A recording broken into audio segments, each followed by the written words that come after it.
Què hi fas aquí? Podem parlar un moment? Qui t'ho ha dit que era aquí? La Rosita. Et volia trucar per telèfon, però he pensat que segons quines coses és millor parlar-ne cara a cara. Et robaré poc temps. Endavant.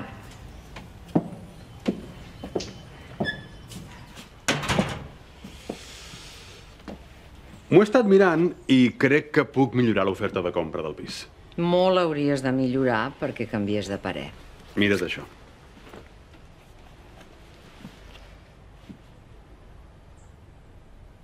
€1.000? I un pis nou de trinca al centre. L'estrenaries tu. No és tan gran com el teu, però és tot nou. És o no és una bona oferta? No ho entens. Vull viure al meu pis. Si és tossuda, Joana, les parets són parets i prou. Fa gairebé 50 anys que visc entre aquelles parets. I vam viure amb el Vicenç quan ens vam casar.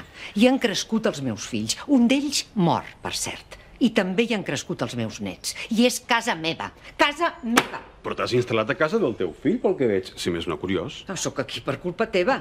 Potser et penses que vols viure allà, Joana, però en realitat ho vols menys del que et penses. Això li passa a la gent gran. M'estàs dient vella? És que ho he vist un munt de vegades, Joana. Gent que no vol canviar i després és feliç amb el canvi. Mira, si mai vull marxar, li vendré el pis a qui jo vulgui i pel preu que jo vulgui. Joana, ara mateix no s'hi viu bé en aquell edifici.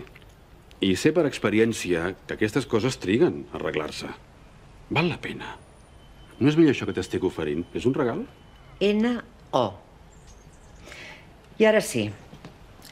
Que tinguis un bon dia. Et deixo els papers, d'acord? I si mai t'ho repenses, ja saps on sóc. No cal, no m'ho repensaré. I si m'has de dir res més, em truques o vens a casa meva. Bon dia. Només una coseta abans de marxar. El Vicenç i tu, encara que us hagueu divorciat, teniu bona relació. Tenim una relació excel·lent, gràcies. Bon dia. Aleshores, no deus voler perjudicar-lo. Què insinues? Només t'aviso que tinguis en compte que la teva decisió el pot afectar a ell. Ara sí. Bon dia.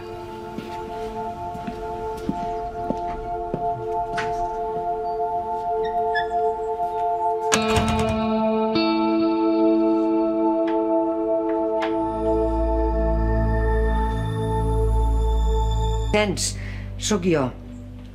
Escolta, que t'he trucat unes quantes vegades. T'explico. Aquest matí m'ha vingut a veure el Llompart.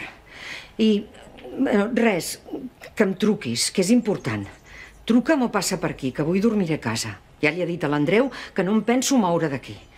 Va, truca'm de seguida. Fins ara.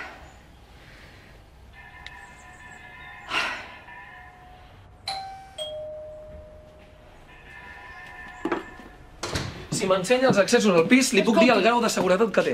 Terrasses, balcons, finestres a cel obert... Sí, però és que no vull cap alarma. Ara és un bon moment, S'estalvia el 20%. No, no m'estalvio res, perquè no vull cap alarma. I si la compro, sempre gastaré més que si no la compro. N'han col·locat 2 a l'edifici. L'empresa ofereix bons descomptes per tothom de l'escala que en vulgui posar. Però és que no en vull cap, ja li he dit. És una bona oportunitat. No regalen res, fan l'oferta perquè si venim a col·locar-ne 2, ells també abarateixen costos de desplaçament. Encara que fos de franc. Miri, no li hauria de dir, però li vull dir. Em genera confiança, vostè. Però si no ens coneixem de res. No la vull espantar. Comenten, els veïns, que hi ha certa sensació d'inseguretat a l'escala. No és el meu cas. Pensi que un no troba a faltar l'alarma fins que la necessita, I aleshores ja és massa tard. És que no vull cap alarma, no la vull! Perdoni. Bon dia. Ni bon dia ni hòsties!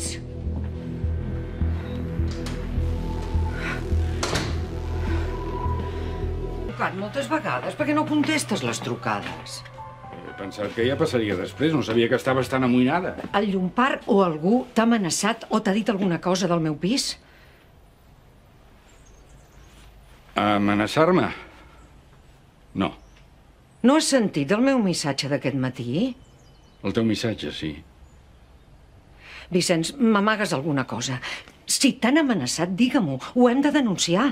Per mi no pateixis, que estic disposada a qualsevol cosa.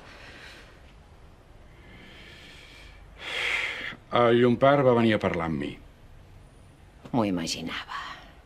Cabrones. Espera. No em va amenaçar. Em va fer una oferta. A tu? Però si el pis no és teu? Però vol que et convenci de vendre.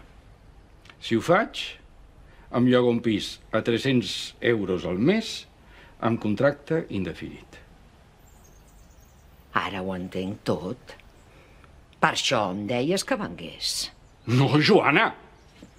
De tota manera, penso que... Penses que et surt molt a compte? No és això, Joana! Jo preocupada per si aquest home et feia alguna cosa i resulta que tu estaves fent tractes amb ell. No he acceptat cap tracte! No, esclar, mentre jo em negui vendre, no pots acceptar res. Doncs bé, parlem-ne. És una bona oferta per tots dos. Jo tindria un lloguer barat i a tu t'ofereix un apartament nou al centre. Està desesperat, vol el pis sí o sí. Aprofitem-ho. Ets un miserable.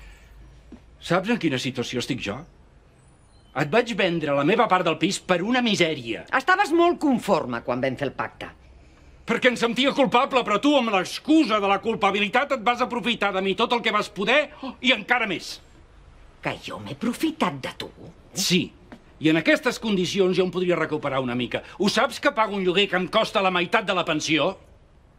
Ets tan i tan roí. O sigui, després de tot el que em vas fer, ara em dius que jo em vaig aprofitar de tu. T'has superat, Vicenç. Aquesta vegada t'has superat. Que et vas follar la dona del nostre fill mort i ho vas fer en ple dol. I ara sóc jo la que m'he aprofitat de tu? Jo em vaig passar, d'acord. Però reconeix que les condicions del divorci eren injustes. I com que estàs ressentit, pactes amb un mafiós per fotre'm fora de casa meva. Quina serà la propera? Contractar un sicari per matar-me? Que no he acceptat res, et dic. Però penso en mi. I penso en tu. No, deixa de pensar en mi, perquè cada vegada que penses en mi em destrosses la vida. Va, vés. I digue-li al teu amic que no. Contra ell, contra tu i contra qui faci falta. No sortiré d'aquesta casa si no és en posició horitzontal. Joana, t'encega la ràbia. Que te'n vagis!